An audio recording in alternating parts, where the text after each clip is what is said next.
Penyerangan terhadap umat Kristen yang sedang beribadah kembali terjadi.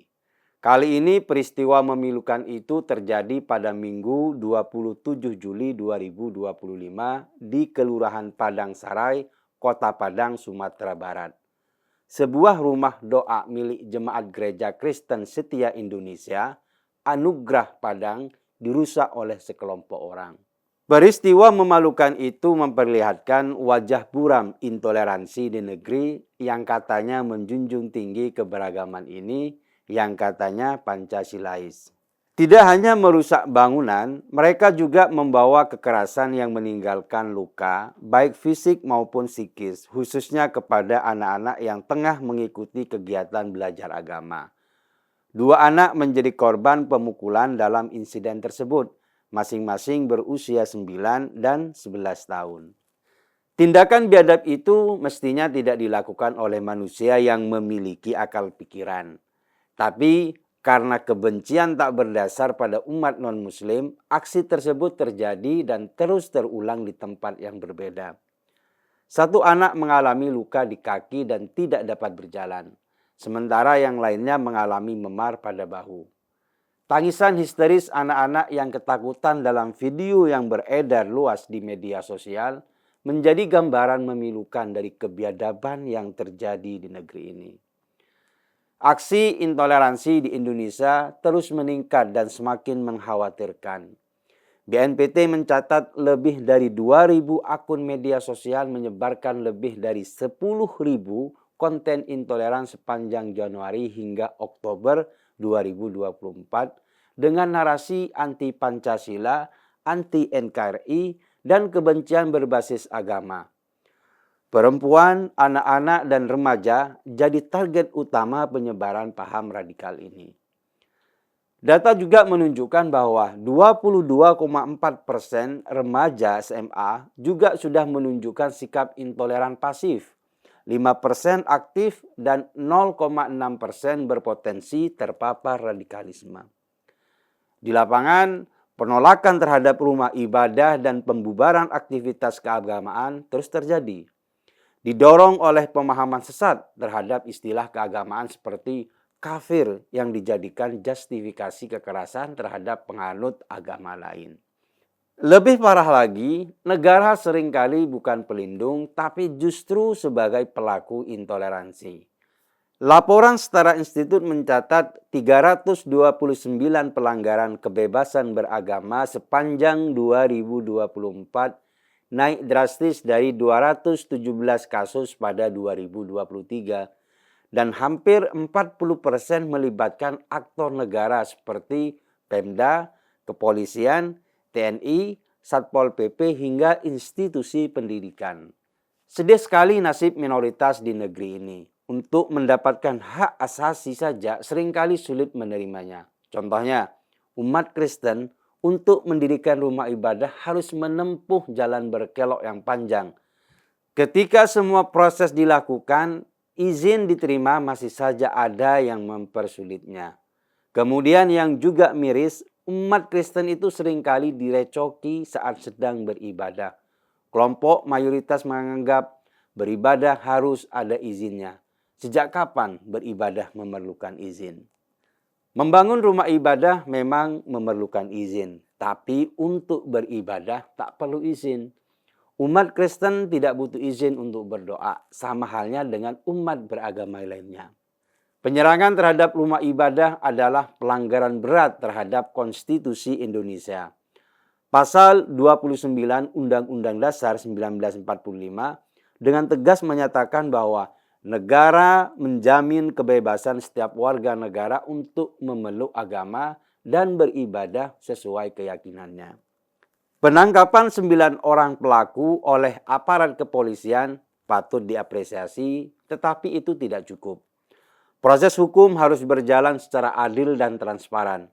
Para pelaku harus dihukum setimpal agar menjadi pelajaran dan peringatan keras bahwa tak ada tempat bagi kekerasan dan intoleransi di bumi Indonesia. Ketua Umum Persekutuan Gereja-Gereja di Indonesia, PGI, Pendeta Jeki Manuputi menyebut bahwa tindakan ini tidak hanya menyakitkan, tetapi juga berbahaya. Ini menunjukkan bahwa intoleransi masih mengakar dalam sebagian masyarakat kita dan bahwa peristiwa ini bukan lagi sekedar salah paham antar warga.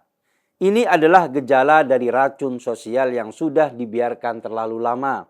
Diskriminasi atas dasar keyakinan, penolakan terhadap hak-hak dasar warga negara, dan glorifikasi mayoritas seolah menjadi hak untuk menindas minoritas. Indonesia bukanlah milik satu kelompok agama atau suku. Negara ini dibangun di atas perbedaan dan dipersatukan oleh semangat Bhinneka Tunggal Ika. Ketika ada warga negara yang tidak bisa menjalankan ibadahnya dengan aman, itu berarti kita sedang gagal sebagai bangsa. Tragedi ini menunjukkan bahwa toleransi bukanlah sesuatu yang otomatis tumbuh.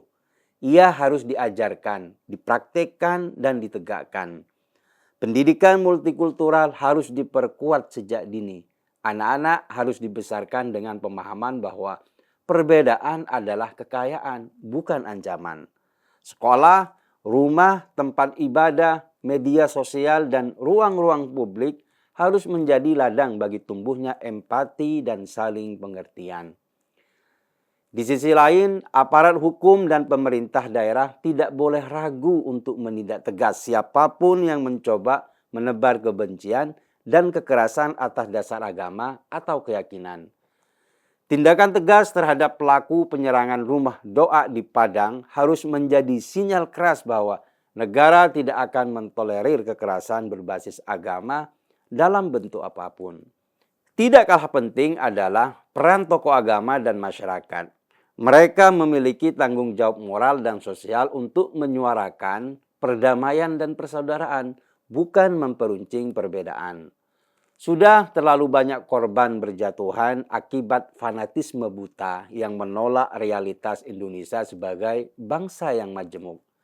Sudah saatnya kita bergerak dari sekedar menerima perbedaan menjadi merayakan perbedaan. Hanya dengan itulah kita bisa benar-benar tumbuh sebagai bangsa yang besar dan bermartabat. Apa yang terjadi di Padang Sarai bukan hanya tragedi buat jemaat GKSI, melainkan juga duka bagi kita semua sebagai bangsa. Kita tidak boleh tinggal diam atau menutup mata dengan dalih bahwa ini adalah kasus lokal. Tidak, ini adalah ancaman terhadap kebangsaan kita. Setiap tindakan kekerasan atas nama agama harus dilawan bersama. Namun seperti biasa, negara diam, Kementerian Agama tidak terdengar suaranya. Menteri Agama bungkam seakan tak sedang terjadi krisis kerukunan. Para ulama yang biasanya ramai ketika kepentingan kelompoknya terganggu juga memilih diam 1000 bahasa. Di mana suara keadilan mereka saat rumah ibadah dihancurkan dan anak-anak dipukuli? Kalau mulut para pemuka agama hanya terbuka untuk menyerang dan menuding, tapi tertutup saat saudara seiman dianiaya, apa arti moralitas mereka? Kita harus jujur, negara tak hanya gagal melindungi minoritas, tapi juga ikut memperkuat intoleransi. Pemerintah daerah, aparat keamanan, bahkan institusi pendidikan negeri tercatat terlibat dalam banyak pelanggaran kebebasan beragama. Laporan Setara Institut menyebut hampir 40% pelanggaran dilakukan oleh aktor negara sendiri. Dan ketika negara bersikap loyo, kelompok intoleran tumbuh liar tanpa takut. Yang lebih menyedihkan, Kementerian Agama yang seharusnya jadi garda terdepan penjaga kerukunan justru jadi institusi paling steril dari keberpihakan moral. Tak ada kurikulum kerukunan yang menyentuh akar fanatisme. Tak ada sikap tegas pada ceramah-ceramah kebencian yang tiap hari tayang di masjid dan media sosial.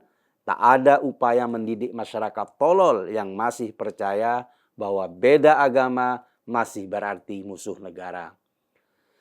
Kita tidak bisa terus diam. Kita tidak boleh membiasakan diri dengan berita rumah ibadah dirusak, anak-anak dipukul, atau warga minoritas diteror. Ini bukan hanya soal agama, ini soal kemanusiaan. Jika kita gagal melindungi yang lemah, maka kita telah gagal sebagai bangsa. Mari kita lawan kebencian dengan keberanian mencintai perbedaan. Mari kita jawab kekerasan dengan solidaritas. Dan mari kita jaga Indonesia sebagai rumah bersama yang aman bagi semua anak bangsa.